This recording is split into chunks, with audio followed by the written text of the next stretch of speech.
Alright, you guys. So I believe I actually got this thing to fully work now. I'm so happy, I think. I say I think because I only tested it out a little bit, but everything seems to be working. So I got the power on, and remember I just showed you that power, the 7 volts is into the controller, and it was already working a little bit without, it did stall it a little a second ago because I didn't have the 7 volts coming in, but now it's in there, and I still have it connected to my computer here, and this the ID1 and then ID2 and ID3 is these servos over here, these 3. So I think this one right here is ID1. This one is ID3, I believe. Yeah, see right here, 1, 2, and 3. 3 is the last one on the end on the far left. So I'm gonna move ID3 so you guys can see. So that will be this servo right here with the white wire. So now here we go.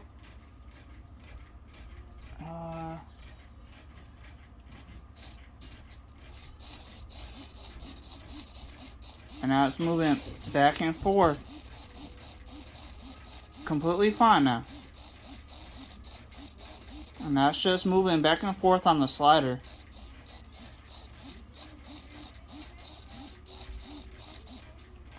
So that was ID3. And now ID2 should be one of these two over here. And I don't have to shut it back off or anything. I can still move that one because the power is going in pretty well. Because it's not a battery, it's just straight off of a AC to DC power supply. Anyway, so now ID2.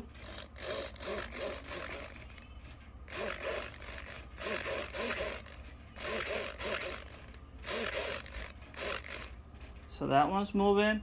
And now ID1.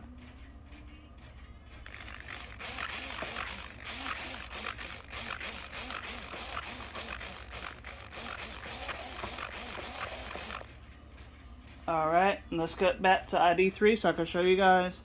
With me moving those other 2 servos, it should still work even though I was just messing with ID2 and 1. So ID3 is right here. And that one is still moving. So I think I fully got this thing to work, man.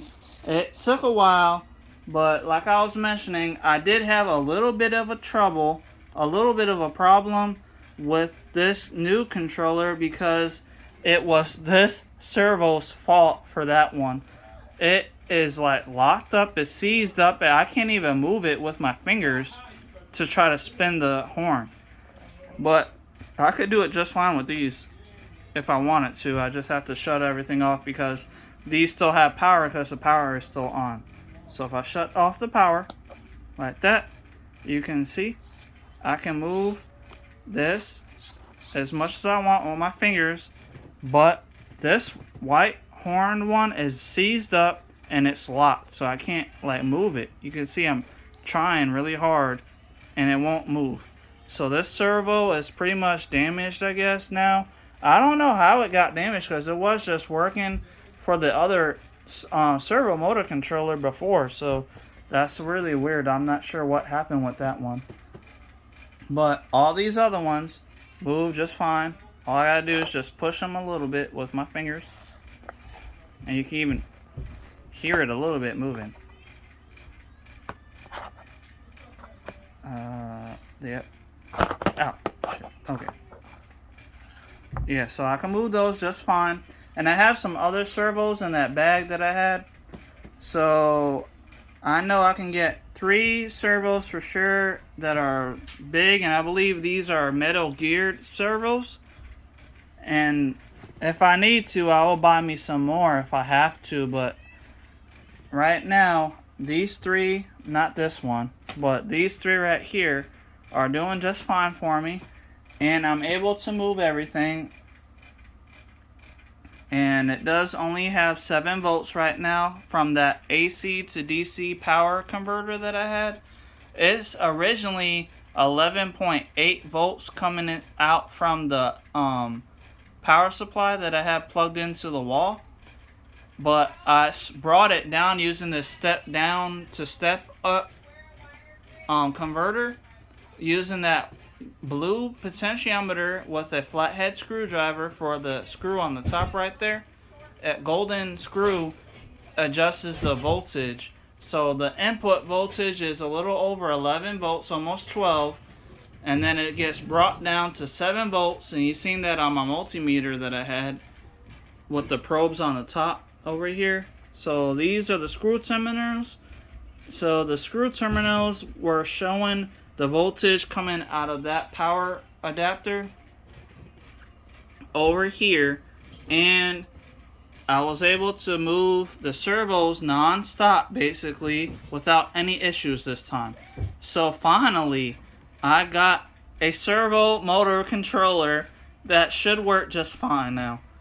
And what is good about this one, it also can connect to an Arduino microprocessor. Like if you look at the actual Amazon link or page that this servo motor controller, the 16 channel one, it'll have a picture showing that it can connect to like an Arduino Uno.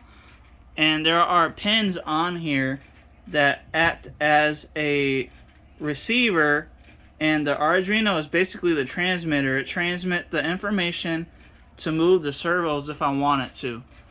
And there is actually a attachment that I can buy for this that I can use like it looks kind of like a PlayStation 2 remote control with some pins that have like a receiver that I can plug into this if I buy that. But honestly, this board may not need an Arduino or the remote control, because all I gotta do is go to the program and then make an action. You see run action right there. So if I make an action by moving the servo left and right on the sliders over here, I can save it as an action 1 group or action 2 group. And what is good about that is I can download the group actions to the servo motor controller, because it's basically like a microprocessor. So it is kind of like an Arduino, just a little bit different. But I believe I'll be able just to download the groups and run an action group, save it as group 1 or group 2 or however many. I believe they have up to over 100 groups that you can set. So let me just double check with you real quick. So over here, yeah, see right here, all those are groups that you can see right here. It says group, action group 0, 1, 2, 3, 4, 5, all the way to 17 right now. But if I just go down, you can see more action groups. I just got to click all the way down here. And look, it's over 100 right now. 114, 144. So you can add as many groups as you want to move the servos. And once you're done adding your group, then all you got to do is hit download. So you can erase single group, run action group, stop action group, and then erase all. So you can add an action group, delete an action group. There's a lot for this program. So it seems like I may be able to make that robot that I've been wanting to make for my daughter for a while now. I've talked about that on a previous video. I'm really into anime. So if you guys are wondering, there's an anime or a cartoon, if you want to call it that. Anime is basically Japanese cartoons. So I read the actual manga book, so like a manga book. It's called Chobits. I read it when I was in high school, and I liked the book so much, my friend lent it to me. He had, I think, all 3 volumes, I think is what they have.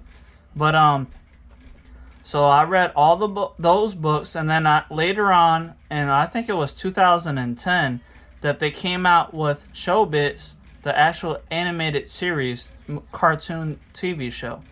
So I watched that, and they actually have a little robot, and these robots are called Persicums. So they had this robot that I liked. Her name was Sumomo. So Sumomo was a little Persicom that hit the next door neighbor of the guy that has the original Persicom that this guy found in the trash. He actually has a next door neighbor that actually bought his own Persicom. It's a little small robot called Sumomo, and I always wanted to have me one. I found out many years ago that this guy named Danny Cho on YouTube actually designed his own version of a Persicom. He calls it a smart doll. So I looked into his designs and information.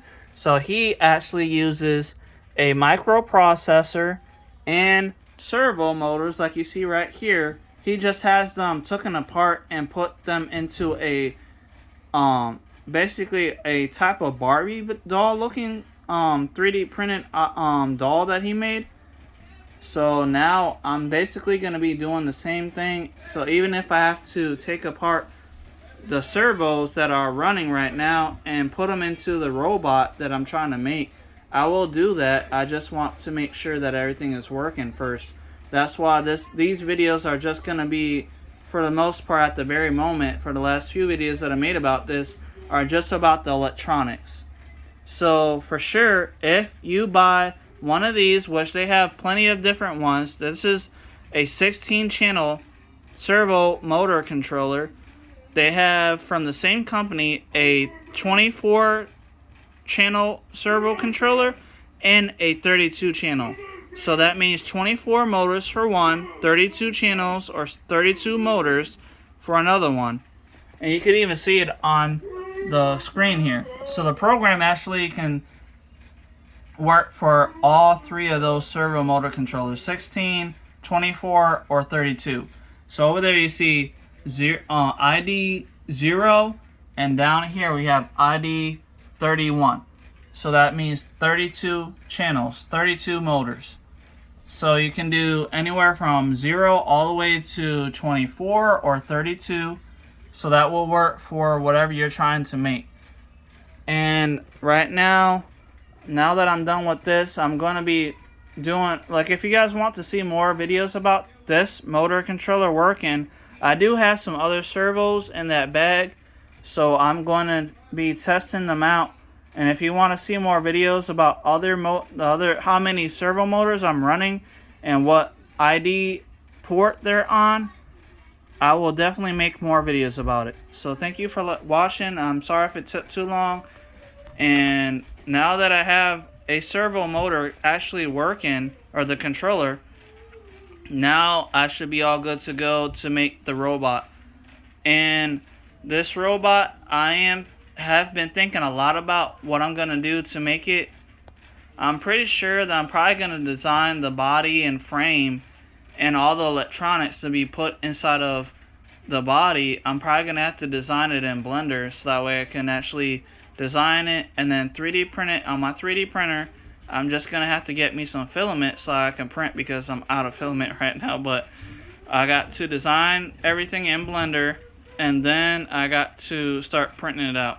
I hope you guys are liking the video. Please like, share, subscribe, and let me know what you think in the comments down below. Now I'll see you guys in the next video. Thank you for watching. Goodbye.